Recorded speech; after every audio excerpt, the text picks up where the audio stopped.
2024 లేదా 25లో డిగ్రీ లేదా బీటెక్ చదివారా? సాఫ్ట్‌వేర్ జాబ్ కోసం ఎదురు చూస్తున్నారా? అయితే కోడ్‌జ్ఞాన్ 100 డేస్ కోర్సులో చేరండి, జాబ్ సాధించండి. సార్ మీరేదో అడ్వర్టైజ్మెంట్ మార్కెటింగ్ ట్రిక్ కదా సార్, ఏం ప్రతి మేడం? ఒక్కరికి 100 జాబ్స్ ఇస్తాం, 100 ఆపర్చునిటీస్ ఇస్తాం, ఎట్లా సార్ చెప్తున్నారు మీరు? 100 జాబ్స్ కాదు madam, 100 opportunities. 100 opportunities. Okay, so దాదాపు 800+ కంపెనీస్ తో పాన్ ఇండియా లెవెల్లో అసోసియేషన్ ఉంది మేడం. సో ఈ అసోసియేషన్ వల్ల వాళ్ళకి ఒక 3-4 ఓపెనింగ్స్ ఉన్నా కూడా మనల్ని అప్రోచ్ అవుతారు. అది ఫస్ట్. అయితే సెకండ్, మన దగ్గర ఆల్రెడీ వాళ్ళ కంపెనీస్ లో మన దగ్గర ట్రైన్ అయ్యి వర్క్ చేస్తున్న వాళ్ళు ఉన్నారు.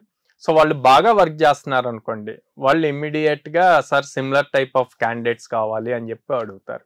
సో ఇట్లాగా క్వాలిటీ మెయింటైన్ చేస్తున్నాం కాబట్టి మాకు అన్ని అసోసియేషన్స్ ఉన్నాయి అండ్ అన్ని ఆపర్చునిటీస్ ఇవ్వగలుగుతున్నాం ఒక స్టూడెంట్ కి. ఇన్ని ఆపర్చునిటీస్ ఇస్తూ ఇంత అప్స్కిల్ చేస్తున్నా కూడా పేరెంట్స్ అండ్ స్టూడెంట్స్ ఏం అడుగుతారు తెలుసా? సార్ 100% జాబ్ గ్యారంటీయా అంటారు. నువ్వు 16 years ఎడ్యుకేషన్ సిస్టమ్ లో ఉన్నావు, గట్టిగా 5 minutes ఇంగ్లీష్ లో మాట్లాడలేకే కదా ఇంటర్వ్యూ అవ్వలేదు కాలేజీలో, ఇక్కడికి వచ్చావు 4.5 months స్కిల్ నేర్చుకోమంటే 100% జాబ్ గ్యారంటీయా అని అడుగుతున్నావు అని నేను అంటాను. అంతే కదండి. ఇప్పుడు ఏది తీసుకున్నా మనం ఒక దానికి గ్యారంటీ అంటే దాన్ని రీప్లేస్ చేయాలి. ఇప్పుడు నేను జాబ్ గ్యారంటీ అన్నాను అంటే తీసుకెళ్లి జాబ్ చైర్ లో కూర్చోబెట్టాలి. అది పాసిబుల్? ఏ కంపెనీ వాడు ఈవెన్ ఆఫీస్ బాయ్ ని కూడా అట్లా తీసుకోరు. సో స్కిల్ నేర్చుకోవాలి, ఇంటర్వ్యూకి ఎలా ప్రిపేర్ అవ్వాలో తెలియాలి, అండ్ ఆపర్చునిటీ, రైట్ ఆపర్చునిటీ రావాలి. అక్కడే రైట్ ఆపర్చునిటీ వచ్చినప్పుడు వెళ్ళి ఇంటర్వ్యూ క్రాక్ చేయగలగాలి. అది ఒక్కటే ప్రొసీజర్. అంటే సార్ బేసికల్ గా స్టూడెంట్స్ కి ఇంజనీరింగ్ కాలేజెస్ లో ఇవాళ రోజున కమ్యూనికేటివ్ స్కిల్స్ దగ్గర నుంచి మిగిలిన స్కిల్స్ అన్ని కూడా నేర్పిస్తున్నారు కదా sir. Do you still feel there is a vacancy or scope for Codegnan sir?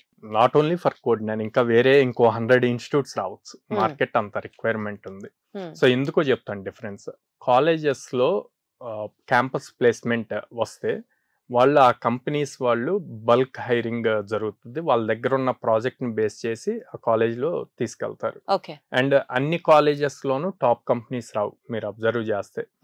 So ఒక్కసారి కాలేజ్ పాస్ అవుట్ అయ్యి బయటికి వచ్చాక వీళ్ళు కొన్ని ల్యాక్స్ ఆఫ్ స్టూడెంట్స్ తో కాంపీట్ అవ్వాలి. అలా అయ్యేటప్పుడు వాళ్ళని ప్రాపర్ స్కిల్ అన్ని టెస్ట్ చేస్తారనమాట. సో ఇలా టెస్ట్ చేసేటప్పుడే కోడ్‌జ్ఞాన్ లాంటి ఇన్స్టిట్యూట్స్ అవసరం అవుతాయి. సో వీళ్ళకి ప్రాపర్ స్కిల్ నేర్పించాలి. At the same time communication skills are most important. మా దగ్గర చాలా మంది స్టూడెంట్స్ ప్లేస్ అయిన వాళ్ళు టెక్నికల్ స్కిల్స్ తక్కువ ఉన్నా కమ్యూనికేషన్ స్కిల్స్ ఉండటం వల్ల హైర్ చేసేసారు ఇమ్మీడియట్ గా. ఏంటి రీజన్ అంటే ప్రతి ప్రాజెక్ట్ లోనూ క్లయింట్ తో మాట్లాడే వాళ్ళు ఉండాలి, క్లయింట్ ప్రాపర్ గా ఎక్స్ప్లెయిన్ చేయగలిగే వాళ్ళు ఉండాలి. అలా ప్రాపర్ ఎక్స్ప్లెనేషన్ చేయాలి అంటే కమ్యూనికేషన్ స్కిల్స్ లో స్ట్రాంగ్ ఉండాలి. సో అందుకే టెక్నికల్ స్కిల్ తక్కువ ఉన్నా సరే కమ్యూనికేషన్ స్కిల్స్ బాగున్నాయి అని చెప్పి తీసుకున్న డేస్ చాలా ఉన్నాయి అన్నమాట. సో అది కాకుండా మళ్ళీ యాప్టిట్యూడ్ రీజనింగ్, లాజికల్ థింకింగ్ అన్నది చాలా ఇంపార్టెంట్. కంపెనీస్ ఎక్కువ ప్యాకేజెస్ ఇవ్వాలి అంటే అది బాగా స్ట్రెస్ చేసి చెక్ చేస్తాయి ఇంటర్వ్యూ టైంలో. లాజికల్ గా తిని ఎంత స్ట్రాంగ్ ఉన్నాడు, ఎన్ని డిఫరెంట్ వేస్ లో రాయగలుగుతాడు అన్నది బాగా చెక్ చేస్తాయి అన్నమాట. సో ఈ స్కిల్స్ అన్ని కూడా కాలేజెస్ లో ఒక లెవెల్ వరకే ఇస్తారండి. ఓకే, ఇప్పుడు మేము ఏదైతే టీచ్ చేస్తున్నామో ఫుల్ స్టాక్ అని చెప్పి కాలేజ్ కి మాకు డిఫరెన్స్ ఉండదు, సేమ్ సబ్జెక్ట్స్. కానీ కాలేజ్ లో వాళ్ళు థియరిటికల్ చెప్తారు, లెస్ ప్రాక్టికల్ చేస్తారు. వాళ్ళకున్న కరికులం కి అంత టైం స్పెండ్ చేయడం కుదరదు. కాలేజ్ ఏంటి, డిగ్రీ అవార్డ్ చేయాలి, డిగ్రీ అవార్డ్ కి కొన్ని రూల్స్ ఉంటాయి, అవి పాస్ అవుట్ అయితే గనక డిగ్రీ అవార్డ్ చేస్తారు. సో ఇక్కడ మనము వచ్చేసి అల్టిమేట్ గా ఏంటి, జాబ్ రావాలి. సో ఆ జాబ్ రావడానికి స్కిల్ ఏం కావాలి, ఇంటర్వ్యూ ఆపర్చునిటీస్ ఇస్తున్నాము అన్నది ఇంపార్టెంట్. సార్ ఇప్పుడు మనకి కోడ్‌జ్ఞాన్ లో స్టూడెంట్ రిజిస్టర్ అయిన తర్వాత 4.5 months కంప్లీట్ అయిపోయింది సార్, కానీ అతనికి స్కిల్ లో ఇంకా కాస్త ఎన్హాన్స్మెంట్ అవ్వాల్సిన పరిస్థితి ఉంది. సే ఫర్ ఎగ్జాంపుల్ అతను కంప్లీట్ గా మోడిఫై అవడానికి 1 సంవత్సరం పట్టొచ్చు, 1.5 పట్టొచ్చు, whatever depending upon the caliber of the student. Codegnan ఎప్పటి వరకు హ్యాండ్ హోల్డ్ చేసి అష్యూరెన్స్ ఇస్తుంది సార్? తన ఫ్రెషర్ ట్యాగ్ కంప్లీట్ అయ్యే వరకు అండి. ఫర్ సపోజ్ కొంతమంది ఇప్పుడు రేపు 26 April లో పాస్ అవుట్ అయ్యే వాళ్ళు ఉంటారు, ఇప్పుడు నవంబర్ డిసెంబర్ లో జాయిన్ అవుతారు, అంటే వాళ్ళు లాస్ట్ సెమిస్టర్ లోనే జాయిన్ అవుతారు. సో వాళ్ళకి మనం అంటిల్ 28th April వరకు సపోర్ట్ చేస్తాం. సో కొంతమంది ఆల్రెడీ 24 April లో పాస్ అవుట్ అయ్యారు, ఇప్పుడు 25 అక్టోబర్లో వచ్చి జాయిన్ అవుతారు. వీళ్ళకి ఎప్పుడు దాకా ఉంటది 26 ఏప్రిల్ వరకు ఫ్రెషర్ ట్యాగ్ ఉంటది. అప్పటి వరకే మనం అంటే వాళ్ళు పాస్ అవుట్ అయిన ఇయర్ నుంచి ఒక 2 years పాటు మీరు సపోర్ట్ చేస్తారు. వాళ్ళ ఫ్రెషర్ ట్యాగ్ ఉన్నంత వరకు సపోర్ట్ చేస్తారు. ఫ్రెషర్ ట్యాగ్ అంటే 2 years వరకు 2 years ఉంటది. సరే, ఇప్పుడు బేసికల్ గా ఈ స్టూడెంట్స్ కి కావాల్సినటువంటి స్కిల్ సెట్ కానివచ్చు, లేకపోతే ఆ కమ్యూనికేటివ్ స్కిల్స్ కానివచ్చు, లేకపోతే మీరు అన్నట్టు క్రియేటివ్ స్కిల్స్ ఎన్హాన్స్మెంట్ కానివచ్చు, ఇవన్నీ మీరు నేర్పిస్తారు కదా.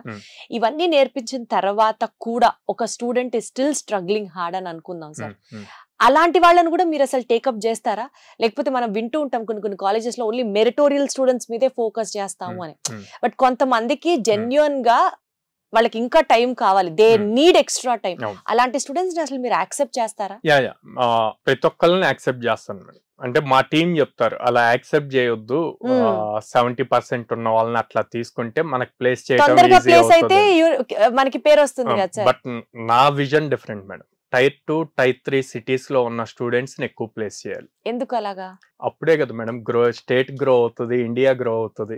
సార్ సార్, అల్టిమేట్ గా మీరు కూడా బిజినెస్ కదా చేస్తున్నారు అన్నది అంటే బిజినెస్ ఓకే, మనీ వస్తాయి మేడం. అల్టిమేట్ గా మనకి స్టూడెంట్ ప్లేస్ అయితే ఆ జాబ్ సాటిస్ఫాక్షన్ డిఫరెంట్. ఇప్పుడు మెరిట్ ఉన్న స్టూడెంట్ మన దగ్గర మనం జస్ట్ ట్రైనింగ్ ఇచ్చినా వాడు అట్లా ప్లేస్ అవుతాడు.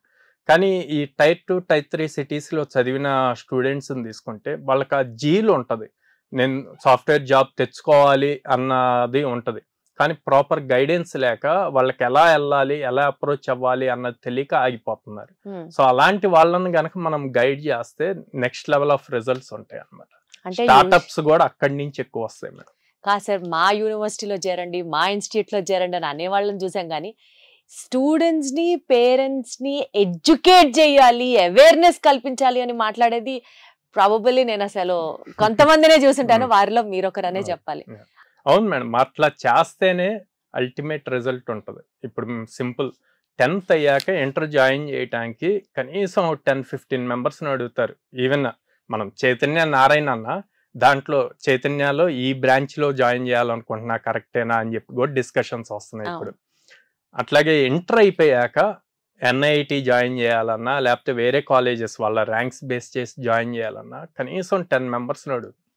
జాయిన్ చేశాక ఇంకా అసలు పట్టించుకోవట్లేదు. అసలు స్టూడెంట్ కాలేజ్లో ఏం చేస్తున్నా ఒక్క పేరెంట్ వెళ్ళి కూడా మా వాడు ఏం చేస్తున్నాడు అన్న అట్లా. ఇప్పుడు మీ కాలేజెస్లో పేరెంట్ టీచర్ మీటింగ్ ఉంటుంది, ఇంజనీరింగ్ కాలేజెస్లో అవి ఉండవు. సో దాంతో వీళ్ళు అసలు అలర్ట్ ఉండట్లేదు. సో అక్కడ ఎక్కువ ప్రాబ్లం క్రియేట్ అవుతుంది అన్నది నా అనాలిసిస్లో ఫైండ్ అవుట్ చేసింది. సో అందుకని ముందు వాళ్ళకి అవేర్నెస్ క్రియేట్ చేయాలి, పేరెంట్స్కి అవేర్నెస్ క్రియేట్ చేయాలి. చేస్తే అప్పుడు ఆటోమేటిక్గా అన్నీ స్ట్రైట్ అవుతాయి. కానీ సార్, బిజినెస్ చేయాలి అని అనుకునే వాళ్ళకి వాల్యూస్ ఉండే మైండ్ సెట్ ఉండొచ్చు, ఉండకపోవచ్చు. బట్ వాల్యూసే కోర్గా, వాల్యూసే ఇంపార్టెంట్గా ఆలోచించే మైండ్ సెట్కి సక్సెస్ ఆటోమేటిక్గా వస్తుంది అని నమ్ముతున్నాను. మీ సారథ్యంలో స్టూడెంట్స్ 100% షైన్ అవుతారని నాకు కాన్ఫిడెన్స్ అయితే ఉంది. Thank you so much. Thank you madam.